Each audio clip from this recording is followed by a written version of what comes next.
તો વડોદરા ગંભીરા બ્રિજ દુર્ઘટના મામલે પાદરાના નરસિંહપુરાના ગુમ યુવકના પરિવારે હોબાળો મચાવ્યો છે।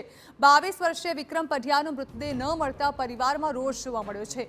વિક્રમના પરિવારજનોએ રેસ્ક્યુ કામગીરી સામે સવાલો ઉઠાવ્યા છે। રેસ્ક્યુ કામગીરી મંદ ગતિએ ચાલતી હોવાનો પરિવારે આક્ષેપ લગાવ્યો છે। વિક્રમની બાઇક અને બેગ મળી આવી છે, પરંતુ હજી સુધી તેનો મૃતદેહ નથી મળ્યો। દુર્ઘટનામાં મોતને ભેટેલા વિક્રમના પિતરાઈ ભાઈનો પણ મૃતદેહ મળી ચૂક્યો છે।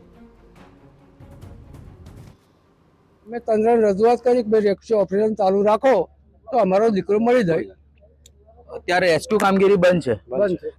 આજે અમારો દીકરો મળી નથી રહ્યો એટલે સમગ્ર બધા ભેગા થયા છે અને કહીએ છીએ તંત્રને કે તમે જે ધીમી ગતિથી કાર્યવાહી કરી રહ્યા છો, સર્ચ ઓપરેશન કરી રહ્યા છો, તમારે ખુલ્લું જે 5 દિવસ આજે થઈ ગયા છે તો પણ હજુ દીકરો મળતો નથી। તો સરકારને ક્યાંક ને ક્યાંક ભૂલના કારણે, બેદરકારીના કારણે આજે સર્ચ ઓપરેશન સક્સેસ થઈ રહ્યું નથી। આજે પબ્લિકની બધા જ આજે માંગણી કરી રહ્યા છે કે અમે મારો દીકરો માંગીએ છીએ, અમે બીજું કશું માંગતા નહીં, એની ડેડ બોડી માંગીએ છીએ।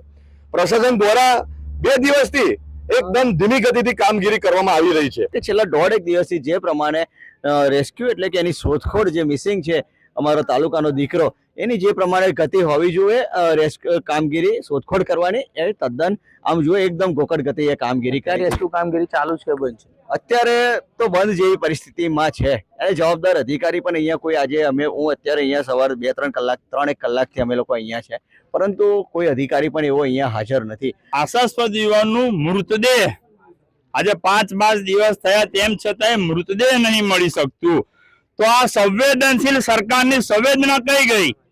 આજે જે પરિવારનો દીકરો જોયો છે 5 દિવસથી જમતા નથી અને આ બોડી એનો મૃતદેહ નહીં તમે આપી શકતા, અને તમે ડબલ એન્જિનની સરકારોની મોટી વાતો કરો છો, તો તમે આ 5 દિવસ થયા એની બોડી કેમ નથી આપી શકતા તારે પરિવારને?